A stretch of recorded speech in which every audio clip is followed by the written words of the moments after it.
Hi, welcome to our channel. இந்த வீடியோல நம்ம என்ன பார்க்க போறோம் அப்படினா பொதுவா UGC NET exam paper 1ல people and environment யூனிட்ல இருந்து கேட்கக்கூடிய 5 क्वेश्चनல ஒரு क्वेश्चन பொல்யூஷனை பத்தி இருக்கும். சோ இந்த பொல்யூஷன் டாபிக்ல ஏர் பொல்யூஷனை பத்தி தான் அதிகமா இதுவரை क्वेश्चन கேட்டிருக்காங்க. Sometimes வாட்டர் பொல்யூஷனை பத்தியும் and soil பொல்யூஷனை பத்தியும் क्वेश्चन கேட்க சான்ஸ் இருக்கு. சோ அப்கமிங் வீடியோல அத பத்தி நம்ம டீடைலா பார்ப்போம். பட் இப்போ இந்த வீடியோல ஏர் பொல்யூஷனை பத்தி தெரிஞ்சுக்கிறதுக்கு முன்னாடி என்ன மாதிரியான क्वेश्चंसலாம் இந்த ஏர் பொல்யூஷன் டாபிக்ல இருந்து கேட்பாங்க அப்படிங்கறத தெரிஞ்சுக்கிட்டாதான் அது ரிலேட்டடான டாபிக்ஸ் எல்லாமே நம்மனால கவர் பண்ண முடியும். சோ ஃபர்ஸ்ட் क्वेश्चन பாத்தீங்கன்னா அர்பன் ஏரியால நைட்ரஜன் ஆக்சைட்ஸ் பொல்யூட்டன்ட்டோட டாமினன்ட் சோர்ஸ் என்ன அப்படினு கேட்டிருக்காங்க. பொதுவாவே பொல்யூட்டன்ட்டோட சோர்ஸ் பத்தி क्वेश्चन கேட்பாங்க. அதாவது சோர்ஸ்னா என்னன்னா அந்த பொல்யூட்டன்ட் எதில இருந்து அதிகமா உற்பத்தி ஆகும் அப்படிங்கற மாதிரி क्वेश्चन கேட்கறதுக்கு சான்ஸ் இருக்கு.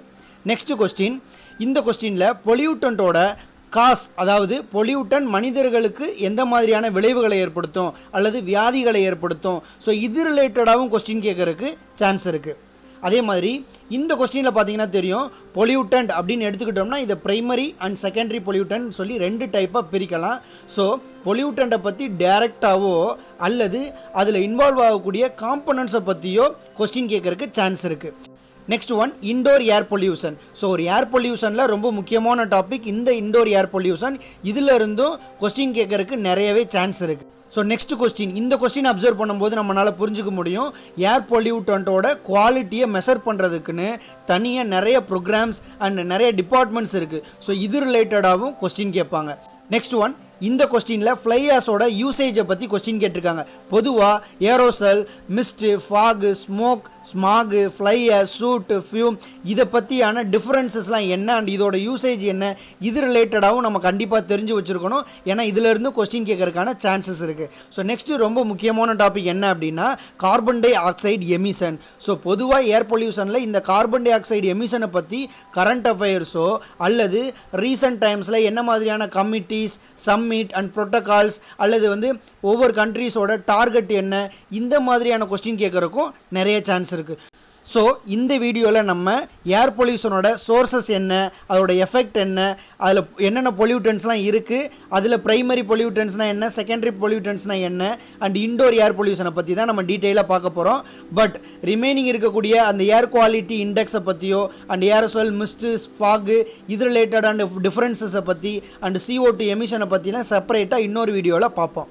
ஸோ ஃபர்ஸ்ட் ஒன் ஏர் பொல்யூஷன்னா என்ன அப்படிங்கறத தெரிஞ்சிருக்கணும். சோ ஏர் பொல்யூஷனோட டெஃபினிஷன் அப்படிங்கிறது என்னன்னா பொதுவா வளிமண்டலத்துல அதாவது அட்மாஸ்பியர்ல ஒரிஜினல் கம்போசிஷன் அல்லது நார்மல் கம்போசிஷனை கன்சிடர் பண்ணும்போது for example 100% nitrogen 78.08% and oxygen 20.95% இது ரெண்டுமே 99% இருக்கும். ஸோ மீதமுள்ள 1%ல தான் argon, carbon di oxide, neon, helium, krypton, hydrogen இந்த மாதிரி மற்ற காம்போனன்ட்ஸ் இருக்கும். ஸோ இப்போ இந்த ஒரிஜினல் கம்போசிஷன் அல்லது நார்மல் கம்போசிஷன்ல கண்ணுக்கு தெரிந்த அல்லது தெரியாத துகள்களோ அல்லது கேஸோ டிஸ்டர்ப் பண்ணுது அப்படின்னா அதை தான் நம்ம ஏர் பொல்யூஷன் சொல்லுவோம். ஸோ இந்த மாதிரி ஒரிஜினல் கம்போசிஷன் அல்லது நார்மல் கம்போசிஷனில் சேஞ்ச் ஆகிறதுனால அது ஹியூமன் பீயிங்ஸ் அண்ட் என்விரான்மெண்ட் ரெண்டு பேருக்குமே ஒரு பெரிய பாதிப்பை ஏற்படுத்தும். ஸோ இந்த மாதிரி தேவையில்லாத மாற்றங்கள் ஒரு ஃபிசிக்கல் காம்போனண்ட்டாலேயோ அல்லது கெமிக்கல் அல்லது பயாலஜிக்கல் காம்போனன்ட்ஸ்னாலேயோ நடக்கலாம். ஸோ இதுதான் ஒரு ஏர் பொல்யூஷனுக்குரிய ஒரு சிம்பிள் டெஃபனிஷன். ஸோ ஏர் பொல்யூஷனோட மேஜர் சோர்ஸ் அப்படின்னு எடுத்துட்டோம்னா நேச்சுரல் சோர்சஸ் அதாவது இயற்கை ஆதாரங்கள் அல்லது ஆந்த்ரோபோஜெனிக் அல்லது மேன்மேடு சோர்சஸ்ன்னு சொல்லுவோம். அதாவது மனிதர்களால் உருவாக்கக்கூடியதாகவும் இது இருக்கலாம். So first one natural sources அப்படின்னு எடுத்துட்டோம்னா இயற்கையாகவே ஏர் பொல்யூஷனுக்கு என்னென்ன மாதிரியான ஆதாரங்கள் இருக்குது அப்படின்னு பார்த்தோம்னா எரிமலைகள் வெடிக்கும் போது ஏற்படக்கூடிய புகை அல்லது காட்டு தீ உருவாகும் போது ஏற்படக்கூடிய புகையோ அல்லது தாவரங்கள் விலங்குகள்லாம் இறந்து போகும்போது அது மக்கி அதிலிருந்து ஏற்படக்கூடிய வெளிவரக்கூடிய கேஸாவோ இது இருக்கலாம். அதே மாதிரி பார்த்தீங்கன்னா பாலைவனங்களில் ஏற்படக்கூடிய புழுதி புயல் அல்லது மண் புயல் இதுவும் ஒரு ஏர் பொல்யூஷனுக்கு இயற்கை ஆதாரங்களாக அமையும். நெக்ஸ்ட் பார்த்தீங்கன்னா மேன்மேட் சோர்சஸ் அதாவது மனிதர்களால் உருவாக்கக்கூடிய ஒரு ஏர் பொல்யூஷன் எப்படி எப்படிலாம் இருக்கும் அப்படின்னு பார்த்தோம்னா ஆட்டோமொபைல்ஸ், அதாவது கார், ட்ரக், லாரி, பஸ்ஸு, இது எல்லாமே அதோட ஃபியூலை எரிக்கும் போது, அதாவது எரிபொருளை எரிக்கும் போது வெளிவரக்கூடிய புகை, அது மூலமாகவோ அல்லது இண்டஸ்ட்ரியல் ஆக்டிவிட்டீஸ், அதாவது பவர் பிளான்ஸ் அல்லது மேனுஃபேக்சரிங் இண்டஸ்ட்ரி உருவாக்கக்கூடிய புகைகள், அல்லது பொதுவாகவே வேஸ்ட் எரிக்கும் போது, அதாவது குப்பைகள் இது மாதிரி விஷயங்களை எரிக்கும் போது ஏர் பொல்யூஷன் உருவாகும். ஸோ இது எல்லாமே மனிதர்களால் உருவாக்கக்கூடிய ஒரு ஏர் பொல்யூஷனாக இருக்கும். இது ஆந்த்ரோபோஜெனிக் அப்படின்னு சொல்லுவோம். சம்டைம்ஸ் ஏர் பொல்யூஷனோட மேஜர் சோர்ஸஸை ப்ரைமரி சோர்ஸஸ் அண்ட் செகண்டரி சோர்ஸஸ்னு கிளாஸிஃபை பண்ணுவோம். ஸோ ப்ரைமரி சோர்ஸஸ் அப்படிங்கிறது என்னென்னா, அட்மாஸ்பியரில் பாதிப்பை ஏற்படுத்தக்கூடிய ஒரு பொருள் டைரெக்டாக ரிலீஸ் ஆகுதுன்னா அதை தான் நம்ம ப்ரைமரி சோர்ஸஸ்னு சொல்லுவோம். ஸோ எக்ஸாம்பிள் அப்படின்னு எடுத்துட்டோம்னா எரிமலையிலேருந்து வெளிவரக்கூடிய புகை, அதே மாதிரி மோட்டார் வெஹிக்கிளில் இருந்து வெளிவரக்கூடிய புகை, இது எல்லாமே டைரெக்டாக அட்மாஸ்பியரில் போய் சேரும். ஸோ அதனால் இதை ப்ரைமரி சோர்ஸஸ் அப்படின்னு சொல்லுவோம். ஸோ செகண்டரி சோர்ஸ் அப்படிங்கிறது என்னென்னா, அட்மாஸ்பியரில் பாதிப்பு ஏற்படுத்தக்கூடிய ஒரு பொருள் டைரெக்டாக ரிலீஸ் ஆகாமல் கெமிக்கல் ரியாக்ஷன் மூலமாக உருவாகுது அப்படின்னா அதை தான் நம்ம செகண்டரி சோர்ஸஸ் அப்படின்னு சொல்லுவோம். ஸோ எக்ஸாம்பிள் அப்படின்னு எடுத்துட்டோம்னா ஸ்மாக், ஆசிட் ரெயின், இது எல்லாமே பார்த்தீங்கன்னா ஒரு செகண்டரி சோர்ஸஸாக இருக்கும். ஸோ இது எல்லாத்தையும் பற்றியும் நம்ம டீட்டெயிலாக அப்கமிங் ஸ்லைட்ஸில் பார்ப்போம். அதே மாதிரி சம்டைம்ஸ் ஏர் பொல்யூஷனோட மேஜர் சோர்ஸஸை இந்த மாதிரி 4 டைப்ஸாகவும் சில பேர் பிரிப்பாங்க. ஸோ ஃபர்ஸ்ட் ஒன் பார்த்தீங்கன்னா மொபைல் சோர்ஸஸ், அதாவது நகரக்கூடிய ஒரு பொருள் மூலமாக ஒரு பொல்யூஷன் உருவாகுது அப்படின்னா அதை நம்ம மொபைல் சோர்ஸஸ் அப்படின்னு சொல்லுவோம். ஸோ ஏர் பொல்யூஷனோட மொபைல் சோர்ஸஸ் என்னென்னலாம் இருக்கும் அப்படின்னா cars, drugs, train, aeroplane and ship, இந்த மாதிரிலாம் நகரக்கூடிய பொருள் மூலமாக ஒரு பொல்யூஷன், ஏர் பொல்யூஷன் உருவாகுதுன்னா அதை நம்ம மொபைல் சோர்ஸஸ் அப்படின்னு சொல்ல முடியும். ஸோ நெக்ஸ்ட் பார்த்தீங்கன்னா ஸ்டேஷனரி சோர்ஸஸ், அதாவது கான்ஸ்டண்ட்டாக, அதாவது நகர முடியாத ஒரே இடத்துல இருந்து ஏர் பொல்யூஷன் உருவாகுது அப்படின்னா அதை நம்ம ஸ்டேஷனரி சோர்ஸஸ்ன்னு சொல்லுவோம். ஸோ எக்ஸாம்பிள் பார்த்தீங்கன்னா பவர் பிளான்ஸ் அல்லது எண்ணெய் சுத்திகரிப்பு நிலையங்கள் அல்லது இண்டஸ்ட்ரியல் ஃபேக்ட்ரிஸ், இதில் இருந்தெல்லாம் வெளிவரக்கூடிய புகை அல்லது வெளிவரக்கூடிய ஒரு ஏர் பொல்யூஷனை நம்ம ஸ்டேஷனரி சோர்ஸஸ் அப்படின்னு சொல்லுவோம். ஸோ இன்னொரு 2 டைப் என்ன அப்படின்னா பாயிண்ட் சோர்ஸஸ் அண்ட் நான் point sources. So point sources அப்படிங்கிறது என்னென்னா, ஒரு குறிப்பிட்ட விஷயத்தில் இருந்து மட்டும் வெளிவரக்கூடிய ஒரு ஏர் பொல்யூஷனை தான் நம்ம பாயிண்ட் சோர்ஸஸ் அப்படின்னு சொல்லுவோம். ஃபார் எக்ஸாம்பிள் ஒரு கம்பெனியிலேருந்து மட்டும், அதாவது ஒரு இண்டஸ்ட்ரியிலேருந்து மட்டுமோ அல்லது ஒரு வெஹிக்கிளிலேருந்து மட்டுமோ வெளிவரக்கூடிய ஒரு புகை அல்லது வெளிவரக்கூடிய ஏர் பொல்யூஷனை நம்ம பாயிண்ட் சோர்ஸ்னு சொல்லலாம். ஸோ பொதுவாகவே ஒரு விஷயத்துலேருந்து மட்டும் வெளிவரதுனால இதை ஈஸியாக ட்ராக் பண்ண முடியும். பட் நான் பாயிண்ட் சோர்ஸ் அப்படின்னு எடுத்துட்டோம்னா ஒரு குரூப் ஆஃப் திங்ஸ்லேருந்து உருவாகக்கூடிய ஒரு ஏர் பொல்யூஷனாக இருக்கும். ஃபார் எக்ஸாம்பிள் இண்டஸ்ட்ரியல் ஏரியான்னு கன்சிடர் பண்ணிட்டோம்னா நிறைய number of industry and factories இருக்கும். ஸோ இதிலிருந்து வெளிவரக்கூடிய புகைகளை நம்ம நான் பாயிண்ட் சோர்ஸஸ் அப்படின்னு சொல்லுவோம். ஸோ அதே மாதிரி பார்த்தீங்கன்னா டிராஃபிக் உருவாகும் போது டிராஃபிக்கில் நிறைய மல்டிபிள் வெஹிக்கிள்ஸ் இருக்கும். ஸோ அதிலிருந்து வெளிவரக்கூடிய புகைகள் அல்லது ஏர் பொல்யூஷனை நம்ம நான் பாயிண்ட் சோர்ஸஸ்ன்னு சொல்லலாம். ஸோ பொதுவாக இந்த மாதிரி ஒரு குரூப் ஆஃப் திங்ஸ்லேருந்து வெளிவரதுனால நம்மளால் ஈஸியாக இந்த பொல்யூஷனை ட்ராக் பண்ண முடியாது. நெக்ஸ்ட் ஒன் ஏர் பொல்யூட்டன்ட் அப்படிங்கிறது என்னென்னா, பொதுவாக மனிதர்களுக்கும் எக்கோசிஸ்டமுக்கும் ஒரு தீங்கு ஏற்படுத்தக்கூடிய ஒரு பொருள் அட்மாஸ்பியரில், அதாவது காற்றில் இருக்குது அப்படின்னா அதை தான் நம்ம ஏர் பொல்யூட்டன்ட் அப்படின்னு சொல்லுவோம். ஸோ பொதுவாக ஏர் பொல்யூஷனை உருவாக்கக்கூடிய ஒரு காம்பனண்ட் அல்லது மெட்டீரியல் அல்லது பொருளை தான் நம்ம ஏர் பொல்யூட்டன்ட் அப்படின்னு சொல்லுவோம். ஸோ இந்த பொருள் ஒரு சாலிடாவோ அல்லது லிக்யூடாவோ அல்லது கேஸாவோ இருக்கலாம், அதாவது திட, திரவ அல்லது வாயு பொருளாக இருக்கலாம். ஸோ பொதுவாக இந்த ஏர் பொல்யூட்டண்ட்டை 2 விதமாக பிரிக்க முடியும். ஒன்று primary air pollutant and secondary air pollutant. First one primary air pollutant. So primary air pollutant அப்படிங்கிறது என்னென்னா, அட்மாஸ்பியரில் பாதிப்பு ஏற்படுத்தக்கூடிய ஒரு ஏர் பொல்யூட்டன்ட் டைரெக்டாக சோர்ஸில் இருந்து ரிலீஸ் ஆகுது அப்படின்னா அதை தான் நம்ம பிரைமரி ஏர் பொல்யூட்டன்ட்னு சொல்லுவோம். ஸோ என்ன மாதிரியான பிரைமரி ஏர் பொல்யூட்டன்ட்ஸ்லாம் இருக்குது அப்படின்னா carbon monoxide, hydro carbons, chlorofluoro carbons, sulphur di oxide, nitrogen di oxide, suspended particulate matter and let. So இது எல்லாமே ஒரு பிரைமரி ஏர் பொல்யூட்டன்ட்ஸாக இருக்கும். ஸோ இது எல்லாத்த பற்றியும் டீட்டெயிலாக 1 by 1 பார்ப்போம். So first one carbon monoxide. Carbon மோனாக்சைடோட கெமிக்கல் ஃபார்முலா CO. ஸோ பொதுவாக கொஸ்டினில் கார்பன் மோனாக்சைடுன்னு கொடுக்காம CO அப்படின்னு கொடுக்கறதுக்கான சான்ஸ் இருக்குது. ஸோ அதனால ஒவ்வொரு பொல்யூட்டண்ட்டை பற்றியான கெமிக்கல் ஃபார்முலாவையும் நம்ம ஞாபகம் வச்சுக்கணும். ஸோ இந்த கார்பன் மோனாக்சைடு அப்படிங்கிறது பொதுவாக கலர் இல்லாத, மனம் இல்லாத, சுவை இல்லாத ஒரு விஷத்தன்மை உள்ள பொல்யூட்டன்ட் தான் இந்த கார்பன் மோனாக்சைடு. ஸோ இதோட மெயின் சோர்சஸ் என்னன்னு பார்த்தோம்னா இன்கம்ப்ளீட் கம்பஷன், அதாவது கம்பஷன் அப்படிங்கிறது என்னென்னா முழுமையாக எரியக்கூடியது, அதாவது ஃபார் எக்ஸாம்பிள் வீட்டில் இருக்கக்கூடிய கேஸ் ஸ்டவ்வை நம்ம கன்சிடர் பண்ணிட்டோம்னா அதுலேருந்து வரக்கூடிய கேஸை நம்ம எரிக்கும் போது அதுலேருந்து எந்த புகையோ சாம்பலோ எதுவுமே வராது. இதை தான் நம்ம கம்பஷன் அப்படின்னு சொல்லுவோம். அதாவது முழுமையாக எரியக்கூடிய எரிபொருளாக இருக்கும். பட் இன்கம்ப்ளீட் கம்பஷன் அப்படிங்கிறது என்னென்னா முழுமையாக எரியாத, அதாவது பாதி எரிஞ்சு பாதி சாம்பலாவோ அல்லது பாதி புகையாவோ வருது அப்படின்னா அதை தான் நம்ம இன்கம்ப்ளீட் கம்பஷன் சொல்லுவோம். ஸோ இது வந்து ஒரு மெயின் சோர்ஸாக இருக்கும். அதே மாதிரி நெக்ஸ்ட் ஒரு லார்ஜஸ்ட் சோர்ஸ், மிகப்பெரிய சோர்ஸ் கார்பன் மோனாக்சைடுக்கு என்ன அப்படின்னு பார்த்தோம்னா வெஹிக்கிள் எமிஷன். அதாவது காரு, ட்ரக்கு, பஸ்ஸு, லாரி இந்த மாதிரியான வெஹிக்கிள்ஸ் பார்த்தீங்கன்னா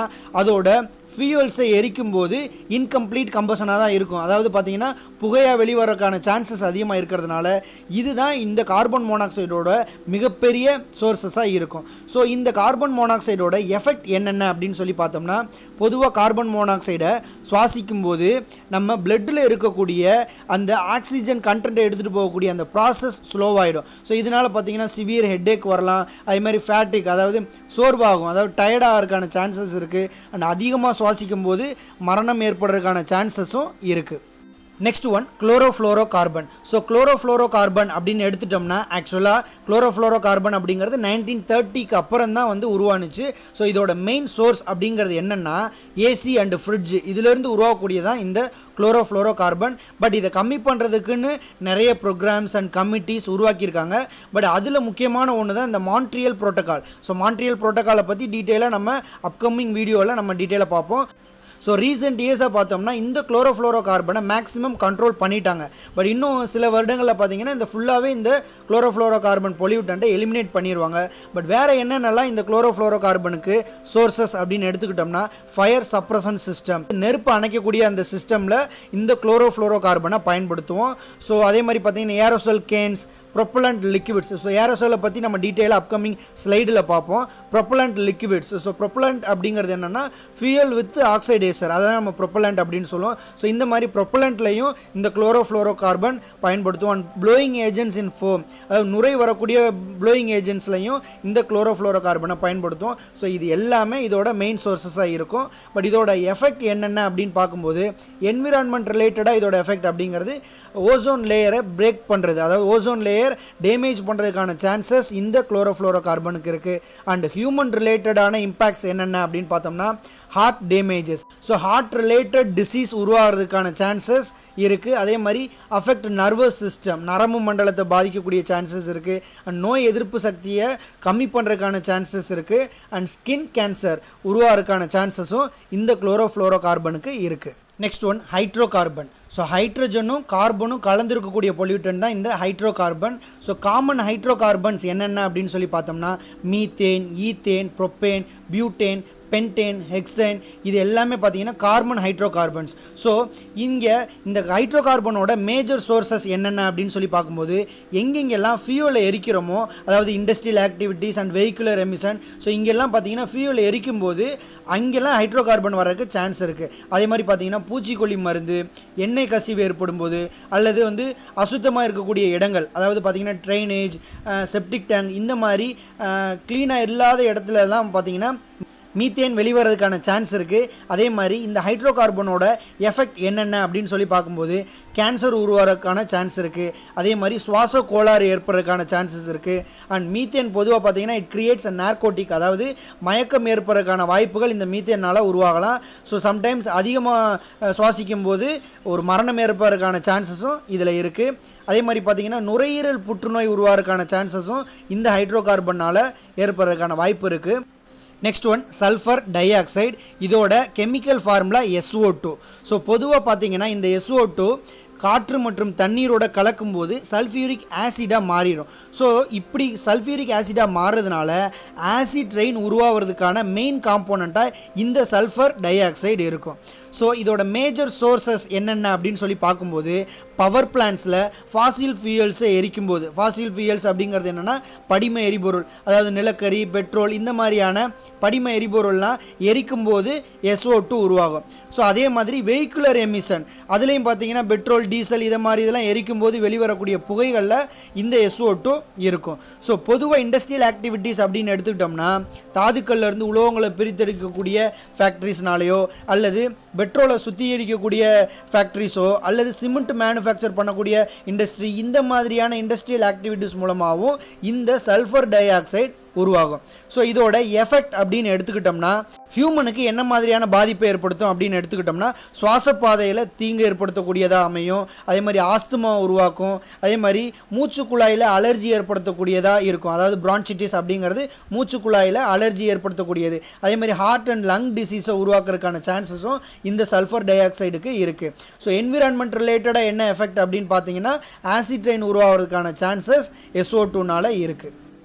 next one nitrogen dioxide. So nitrogen டை ஆக்சைடோட கெமிக்கல் ஃபார்முலா NO2. ஸோ பொதுவாக இந்த நைட்ரஜன் டை ஆக்சைடு ஒரு சில புது பொல்யூட்டன்ஸை உருவாக்குவதற்கும் மற்ற பொல்யூட்டன்ஸில் மாற்றங்களை ஏற்படுத்துவதற்கும் காரணமாக இது இருக்கும். ஸோ ஃபார் எக்ஸாம்பிள் பார்த்தீங்கன்னா இந்த nitrogen dioxide ozone and particulate மேட்டர்ஸோட சேரும்போது ஆசிட் ரெயினுக்கு ரீசனாக அமையும்.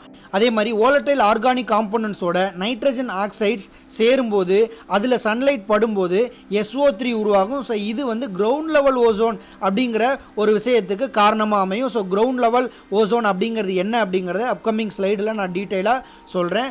ஸோ இது எல்லாமே நைட்ரஜன் டை ஆக்சைடோட ஒரு முக்கியமான ரோலாக இருக்கும். அண்ட் மேஜர் சோர்ஸ் அப்படின்னு எடுத்துக்கிட்டோம்னா பவர் பிளான்ட்ஸில், அதாவது ஒரு எரிபொருளை அதிகப்படியான டெம்பரேச்சரில் கம்பஸ்ட் பண்ணும்போது இந்த NO2 உருவாகும். ஸோ அதே மாதிரி பார்த்தீங்கன்னா vehicular emission and industrial boilers, இதுவும் பார்த்தீங்கன்னா இந்த NO2க்கு ஒரு முக்கியமான சோர்ஸாக இருக்கும். அண்ட் எஃபெக்ட் என்னென்ன அப்படின்னு சொல்லி பார்க்கும்போது இருமல், மூச்சு திணறல் இதெல்லாம் ஏற்படுறதுக்கான சான்சஸ் இருக்குது. அண்ட் பொதுவாக பார்த்தீங்கன்னா ரெஸ்பிரேட்டரி சுவாச மண்டலத்தில் பிரச்சனை ஏற்படுறதுனால பிரான்சிட்டிஸ், அதாவது மூச்சு குழாயில் அலர்ஜி ஏற்படுறது, ஆஸ்துமா, லங் ப்ராப்ளம்ஸ், இது எல்லாமே ஆட்டோமேட்டிக்காக வந்துடும். ஸோ இன்னொரு முக்கியமான எஃபெக்ட் அப்படிங்கிறது என்னென்னா ஃப்ளூ, அதாவது காய்ச்சல் ஏற்படுறதுக்கான சான்சஸும் இந்த நைட்ரஜன் டை ஆக்சைடு மூலமாக இருக்குது. Next one suspended particulate matter. So பொதுவாக இதை நம்ம பர்டிகுலேட் மேட்டர் PM அப்படின்னு சொல்லுவோம். சம்டைம்ஸ் பார்த்தீங்கன்னா பார்ட்டிகல் பொல்யூஷன் அப்படின்னு சொல்லுவோம். ஸோ பொதுவாக பர்டிகுலேட் மேட்டர்ஸ் அப்படிங்கிறது என்னென்னா தூசியை தான் நம்ம பர்டிகுலேட் மேட்டர் அப்படின்னு சொல்லுவோம். ஸோ இது எந்த விதமான தூசியாக வேணாலும் இருக்கலாம். ஸோ இதில் 2 விதமான டைப்ஸ் இருக்குது. என்னென்ன அப்படின்னு பார்த்தீங்கன்னா ஒன்று 10 மைக்ரோமீட்டர் சைஸில் இருக்கக்கூடிய பர்டிகுலேட் மேட்டர்ஸை PM10 அப்படின்னு சொல்லுவோம். ஸோ 2.5 மைக்ரோமீட்டர் சைஸில் இருக்கக்கூடிய பர்டிகுலேட் மேட்டரை PM2.5 அப்படின்னு சொல்லுவோம். ஸோ PM10 விட PM2.5 ரொம்ப சின்ன பார்ட்டிக்கல். ஸோ PM10 சுவாசிக்கும் போது நுரையீரல் வர போகக்கூடிய சான்ஸ் இருக்குது. பட் PM2.5 அப்படிங்கிறது பிளட்லேயே கலக்கக்கூடிய அளவுக்கு சின்ன பார்ட்டிகல்ஸாக இருக்கிறதுனால இது ரொம்ப டேஞ்சரஸான ஒன்று. ஸோ பர்டிகுலேட் மேட்டர்ஸ் அப்படிங்கிறது இதை தான் நம்ம பர்டிகுலேட் மேட்டர்ஸ் அப்படிங்கிற மாதிரி நம்மளால் சொல்ல முடியாது. ஏன்னா பர்டிகுலேட் மேட்டர்ஸ் அப்படிங்கிறது ஏரோசெல்லாக இருக்கலாம், soot, mist, smoke, fly ash, dust, fumes, இது மாதிரி என்ன டைப்ஸாக வேணாலும் இந்த பர்டிகுலேட் மேட்டர்ஸ் இருக்கலாம். ஸோ பொதுவாக இந்த பர்டிகுலேட் மேட்டர்ஸோட மேஜர் சோர்சஸ் என்னென்ன அப்படின்னு சொல்லி பார்க்கும்போது ஸோ PM2.5 அப்படின்னு எடுத்துக்கிட்டோம்னா இது எல்லா விதமான கம்பஷன், அதாவது வெஹிக்கிள், பவர் பிளான்ட்ஸ், வுட்டு, இது மாதிரியான எல்லா விதமான கம்பஷன்லையும் இந்த PM2.5 உருவாகிறதுக்கான சான்சஸ் இருக்குது. சம் இண்டஸ்ட்ரியல் ப்ராசஸ், அதாவது பார்த்தீங்கன்னா மெட்டல் மேனுஃபேக்சரிங், பெயிண்ட் மேனுஃபேக்சரிங், இதெல்லாம் எடுத்துக்கிட்டோம்னா இந்த PM2.5 உருவாகிறதுக்கான சான்சஸ் இருக்குது. ஸோ PM10 அப்படின்னு எடுத்துக்கிட்டோம்னா மரம் அறுக்கிற மில்லு, அதே மாதிரி ரைஸ் மில்லு, இந்த மாதிரியான இடத்துலலாம் இந்த PM10 உருவாகிறதுக்கான சான்சஸ் இருக்குது. அண்ட் சம்டைம்ஸ் பார்த்தீங்கன்னா ரோட்டில் உருவாகக்கூடிய தூசியும் இந்த PM10 பார்ட்டிகல்ஸாக இருக்கும். ஸோ இதோட எஃபெக்ட் என்னென்ன அப்படின்னு சொல்லி பார்க்கும்போது ஹியூமன் ரிலேட்டடான எஃபெக்ட்ஸ் அப்படின்னு எடுத்துக்கிட்டோம்னா சுவாச குழாயில் பிரச்சனைகள் ஏற்படும். ஸோ சுவாச குழாயில் பிரச்சனை ஏற்படும் போது ஆஸ்துமா உருவாகலாம். அதே மாதிரி நாள்பட்ட மூச்சு குழாய் அலர்ஜி ஏற்படுறதுக்கான சான்சஸ் இருக்குது. பல்மனரி, அதாவது நுரையீரல் ரிலேட்டடான டிசீஸ் உருவாகிறதுக்கான சான்சஸ் இருக்குது. அண்ட் ஹார்ட் டிசீஸ் உருவாகிறதுக்கான சான்சஸும் இருக்குது. ஸோ என்விரான்மெண்ட் ரிலேட்டடான எஃபெக்ட் அப்படின்னு எடுத்துக்கிட்டோம்னா இந்த சஸ்பெண்டட் பர்டிகுலேட் மேட்டர்ஸ் மூலமாக ஒரு வாட்டர் ரிசோர்ஸஸில் அமிலத்தன்மை அதிகரிக்கிறதுக்கான சான்சஸ் இருக்குது. அதே மாதிரி ஒரு மண்ணோட சத்துக்கள், அதாவது நியூட்ரிஷனை கம்மி பண்ணுறதுக்கான சான்சஸும் இந்த சஸ்பெண்டட் பர்டிகுலேட் மேட்டர்ஸ்னால உருவாகிறதுக்கான வாய்ப்புகள் இருக்குது. Next one let. ஸோ முக்கியமான ப்ரைமரி பொல்யூட்டன் இந்த laddu.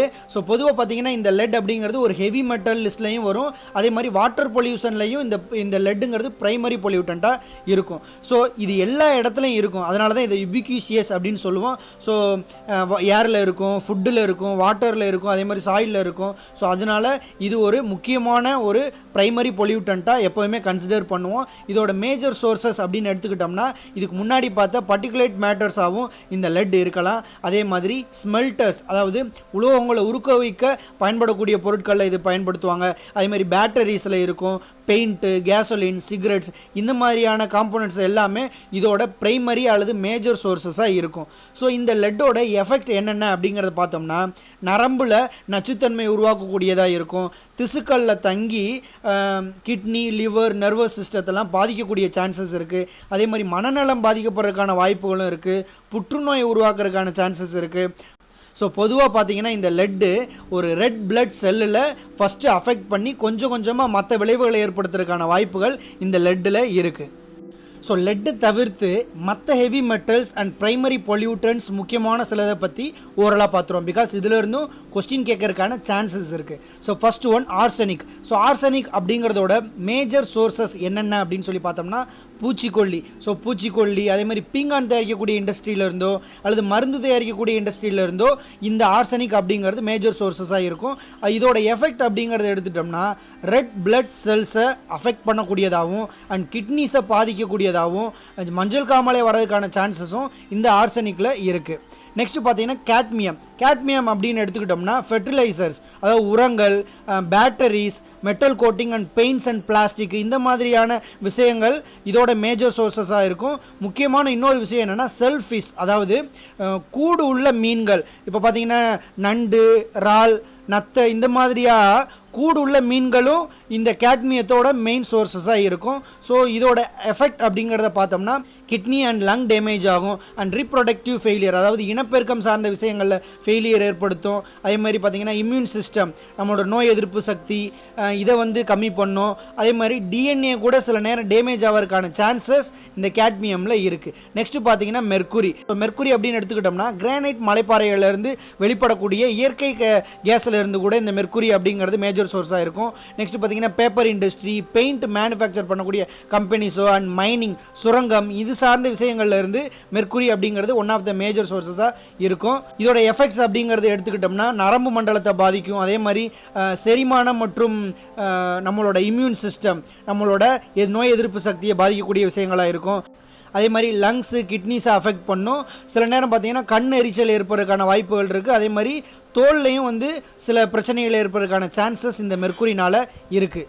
Next ammonia. So ammonia அப்படின்னு எடுத்துட்டோம்னா உரத்தொழிற்சாலை, அதே மாதிரி dye making, bleaching and explosive, அதாவது வெடிப்பொருட்கள் தயாரிக்கக்கூடிய இண்டஸ்ட்ரி அல்லது ஃபேக்ட்ரிஸ், இந்த மாதிரியான விஷயங்கள் எல்லாமே அம்மோனியாவோட மேஜர் சோர்ஸஸாக இருக்கும். ஸோ இதோட எஃபெக்ட் அப்படிங்கிறத எடுத்துக்கிட்டோம்னா இந்த அம்மோனியானால் வாட்டர் பாடிஸ், அதாவது வாட்டர் ரிசோர்ஸஸ், லேக்ஸு, ரிவர்ஸ், இந்த மாதிரியான வாட்டர் ரிசோர்ஸஸ் எல்லாம் அமிலத்தன்மை அதிகமாகிறதுக்கான சான்சஸ் இந்த அம்மோனியானால் இருக்குது. பொதுவாக பார்த்தீங்கன்னா நம்மளோட ஹியூமன் ஹெல்த் சம்மந்தமாக பார்க்கும்போது ஸ்கின்னில் இரிட்டேஷன் ஏற்படுறதுக்கான சான்சஸ், அதே மாதிரி கண், மூக்கு, தொண்டை மற்றும் சுவாச சம்மந்தப்பட்ட பிரச்சனைகள் ஏற்படுறதுக்கான வாய்ப்பு இருக்குது. ஸோ கண் பார்வையில் குறைபாடு ஏற்படுறதுக்கான சான்சஸும் இருக்குது. லங் டேமேஜ் ஆகிறதுக்கான சான்சஸும் இந்த அம்மோனியானால் இருக்குது. நெக்ஸ்ட் ஒன் செகண்டரி ஏர் பொல்யூட்டன். பொதுவாக செகண்டரி ஏர் பொல்யூட்டன் அப்படிங்கிறது என்னென்னா ஒன்றுக்கு மேற்பட்ட பிரைமரி பொல்யூட்டன்ஸில் நடக்கக்கூடிய கெமிக்கல் ரியாக்ஷன் மூலமாக உருவாகக்கூடியதான் இந்த செகண்டரி ஏர் பொல்யூட்டன்ஸ். ஸோ என்னென்ன மாதிரியான செகண்டரி ஏர் பொல்யூட்டன்ஸ் இருக்குது அப்படின்னு பார்த்தோம்னா first one ground level ozone, photochemical smog, PAN, peroxy acetyl nitrate, volatile organic compounds, இது எல்லாமே பார்த்தீங்கன்னா செகண்டரி ஏர் பொல்யூட்டன்ஸாக இருக்கும். ஸோ இது எல்லாத்த பற்றி ஒன் பை ஒன்னாக டீட்டெயிலாக பார்ப்போம். First one ground level ozone. So பொதுவாக ஓசோனில் 2 விதமான ஓசோன் இருக்குது. ஃபர்ஸ்ட் ஒன் குட் ஓசோன், இன்னொன்று bad ozone. So good ozone அப்படிங்கிறது என்னென்னா அட்மாஸ்பியரில் ஸ்ட்ராட்டோஸ்பியரிக் லேயரில் இருக்கக்கூடியதான் இந்த குட் ஓசோன். ஸோ இது பொதுவாக பார்த்தீங்கன்னா யூவி ரேஸில் இருந்து ப்ரொடெக்ட் பண்ணக்கூடியதாக இருக்கும், அதாவது ப்ரொடெக்டிவ் லேயராக இது செயல்படும். ஸோ இன்னொரு இந்த பேட் ஓசோன் அப்படிங்கிறது என்னென்னா எப்போ இந்த ஓசோனே ட்ரோபோஸ்பியரிக் லேயரில் இருக்கோ அப்போ அதை பேட் ஓசோன் அப்படின்னு சொல்லுவோம்.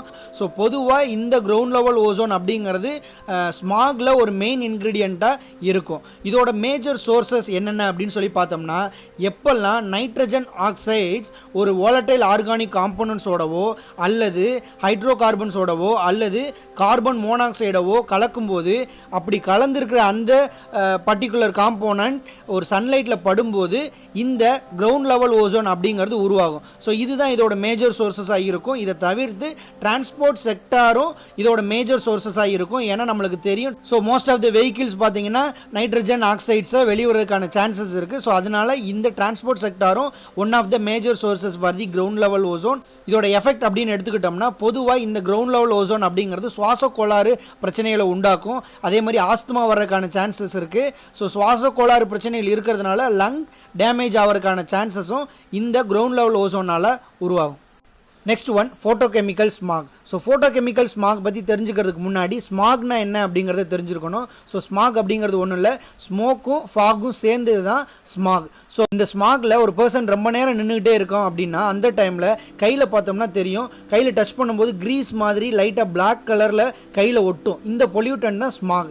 பட் ஃபோட்டோகெமிக்கல் ஸ்மாக் அப்படிங்கிறது என்னன்னா, அந்த ஃபோட்டோ அப்படிங்கிறதுக்கு இங்கே மீனிங் என்னென்னா சன்லைட்னு அர்த்தம். ஸோ சன்லைட்னால ஒரு கெமிக்கல் ரியாக்ஷன் நடந்து கிரியேட் ஆகக்கூடியதான் இந்த ஃபோட்டோகெமிக்கல் ஸ்மாக். பொதுவாக பார்த்தீங்கன்னா பர்டிகுலேட் மேட்டர்ஸ், அதே மாதிரி nitrogen oxides, ozone, aldehydes, peroxy acetyl nitrate, unreacted hydro carbons, இந்த மாதிரியான காம்போனன்ட்ஸ் மூலமாக உருவாகக்கூடியதான் இந்த photochemical smack. So for example பார்த்தீங்கன்னா நைட்ரஜன் ஆக்சைடும் நைட்ரஜன் டை ஆக்சைடும் சேரும்போது ஒரு எக்ஸ்ட்ரா மோனோட்டாமிக் ஆக்சிஜன் கிரியேட் ஆகும். அதே மாதிரி சல்ஃபர் ஆக்சைடும் சல்ஃபர் டை ஆக்சைடும் சேரும்போது இந்த மோனோட்டாமிக் ஆக்சிஜன் கிரியேட் ஆகும். இது வந்து ஓசோன், அதாவது கிரவுண்ட் லெவல் ஓசோன் கிரியேட் ஆகிறதுக்கான சான்சஸும் இருக்கும். அதே மாதிரி இந்த ஃபோட்டோகெமிக்கல் ஸ்மாக் உருவாகிறதுக்கான சான்சஸும் இது ஏற்படுத்தி கொடுக்கும்.